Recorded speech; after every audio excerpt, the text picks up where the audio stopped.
ይህን ሁሉ ነገር በቁርአን ውስጥ መለከት ቁርአን ስለ መሐመድ ምን ይናገራል ብዬ ሳስብ ታውቂያለሽ ቁርአን ስለ መሐመድ ሲናገር ነብዩ መሐመድ የእግዚአብሔር ቃል አይደለም የእግዚአብሔር መንፈስም አይደለም በተወለደ በሁለተኛ ቀኑ በፍጹም አልተናገረም በጭቃም ወፍ ምንም አልሰራም የታመሙ ሰዎችንም አልፈወሰም እንዲሁም የሞቱ ሰዎችን በፍጹም አላስነሳም እንኳን የሞቱ ሰዎችን ሊያስነሳ ቀርቶ እሱ መሐመድ ራሱ ሞቷል እንደ እስልምና ሃይማኖት መሐመድ በህይወት የለም ተመልሶም አይመጣም ስለዚህ በእነዚህ ሁለት ነቢያት መካከል ሰፊ ልዩነት አለ ማለት ነው ኢየሱስን አምላክ ነው በያላሰብም ነበር ኢየሱስ ነብይ ብቻ ነበር ይመስለኝ የነበረው ከነብዩ መሐመድ የሚበልጥ ነብይ ስለዚህ አንድ ቀን በአረብኛ ኮሌጅ ለ10 ዓመታት ያህል ወደ አስተማረኝ መመሬ በመሄድ አምላክ አጽናፈ ዓለሙን እንዴት እንደፈጠረ ጠየቁት እሱም አምላክ አጽናፈ ዓለሙን የፈጠረው በቃሉ ነው በማለት መለሰልኝ በቃሉ አማካይነት እንግዲህ ክርስቲያን ወገኖቻችንን መጠየቅ የምንፈልገው ዮሐንስ ወንጌል ምዕራፍ 1 ቁጥር 1 በመጀመሪያ ቃል ነበረ ቃልም በእግዚአብሔር ዘንድ ነበረ ቃልም እግዚአብሔር ነበረ ይላል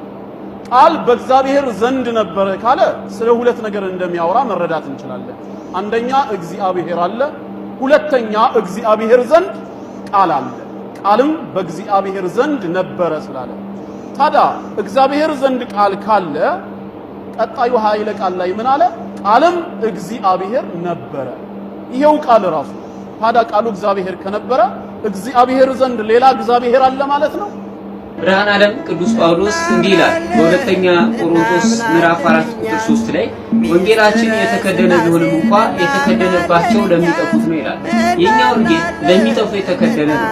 በትርጓሜ አቃንተው አባቶቻችን ባስቀመጡልን የትርጓሜ መክፈቻ ከፍተው ሊመለከቱ ስላሉ ወንጌላችን የተከደነ ነው በረከታችን የነበረና አባቶቻችን ቅዱስ ወንጌል የምንረዳበትን ትርጓሜ አስቀምጠውልናል የወንድማችን ጥያቄ ለመመልከት ያክል በዮሐንስ ወንጌል ምዕራፍ 1 ቁጥር 1 ጀምሮ ተመለከቱ በመጀመሪያ ቃል ነበረ ቃልም በእግዚአብሔር ዘንድ ነበር ቃልም እግዚአብሔር ነው የሚል ኃይለ ቃል እናገኛለን አስተውሉ ይህ ቃል ስለ ሥላሴ አንድነትና ሶስትነት የተነገረ ኃይለ ቃል ነው ሐዋርያ አባታችን ቅዱስ ዮሐንስ በፍጥሞ ደሴት ሆኖ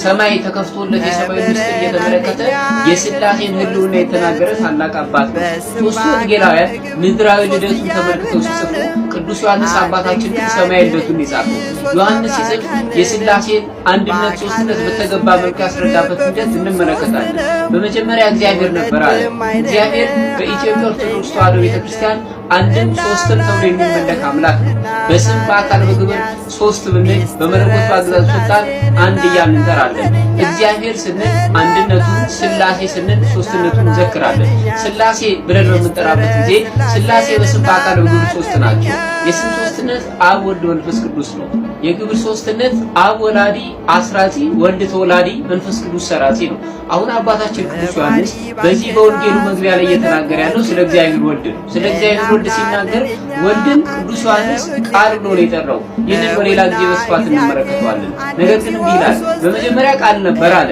የቃልን ቅድምና ከመሰከረ በኋላ ሲናገር ቃልም በእግዚአብሔር ዘንድ ነበር አለ በመጀመሪያ ቃል ነበር ብዬ ብነግራችሁ ወልድ ከአብ የቀደመ መስሎ እንዳይሰማችሁ ወልድ የነበረበት አብ ያላየው ዘመን የለም መንፈስ ቅዱስ ያልደረሰበት አብ የነበረበት ጊዜ የለም ለአብ ለወልድ ለመንፈስ ቅዱስ ያለ ልዩነት አይነገርባቸውም ስለዚህ ነው ቃልም በእግዚአብሔር ዘንድ ነበር አለ ከዚያ ወረደና ቃልም ራሱ እግዚአብሔር ነው ብሎ ደግሞ አንድነታቸውን ሲያጸና አብ በወልድ ውስጥ ሁሉ ሆኖ ያለ እንደሆነ ወልድ በመንፈስ ቅዱስ ሁሉ ሆኖ ያለ እንደሆነ ሲናገር እንዲህ ባለው ወንጌል አስሮታል ማለት ነው በቅዱስ ወንጌል ፊልጶስ የተባለው ሐዋርያ ክርስቶስን አንድ ጥያቄ ጠይቀዋል እንዲህ አለው ጌታ ሆይ እስካሁን ብዙ ነገርን አሳይተናል አሁን ግን አብን አሳየንና ይበቃናል አለው በዚህ ጊዜ ክርስቶስ ለፊልጶስ የሚደንቅ መልስን ይመለሰለት አብን አሳየንና ይበቃናል ሲለው ክርስቶስ አብን አሳያችኋለሁ አልነበረም ያለው እንዲህ አለው እስካሁን ከእናንተ ጋር ስኖር አላያችሁኝም አታውቁኝም ምን ብሎ ሲመልስለት ነው የምንረዳው ስለዚህ በወልድ ውስጥ አብ ሁሉ ሆኖ ይኖራል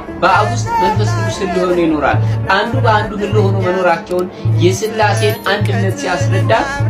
ይህንን ቃልም በእግዚአብሔር ዘንድ ነበር የሚለውን አባታችን ቅዱስ ዮሐንስ ተናግሯል ማለት ነው ስለዚህ ጠያቂያችን እንዳነሱት ይህ ቃል በእግዚአብሔር ዘንድ ያለ ሌላ እግዚአብሔር ኖር ወይ ደግሞ ለቱ ስብሐት ክብር ይግባውና ስለ ሁለት እግዚአብሔር የሚናገር ኃይለ ቃል ሳይሆን ቅዱስ ጳውሎስ ወንጌላችን የተከደነ ነው። የተከደነው ግን ለሚጠፉት ሁሉ እንደተናገረ ለሚጠፉት ግልጽ ሆኖ ባይታይም ለኛ በትርጓሜ አባቶቻችን ላቃኑልን ለኦርቶዶክሳውያን ግን ይህ ቃል የሥላሴን አንድነት ሶስትነት የምንረዳበት መሆኑን ለማሳወቅ እንወዳለን ማለት ነው። ሁለተኛው ጥያቄ እንመለስ።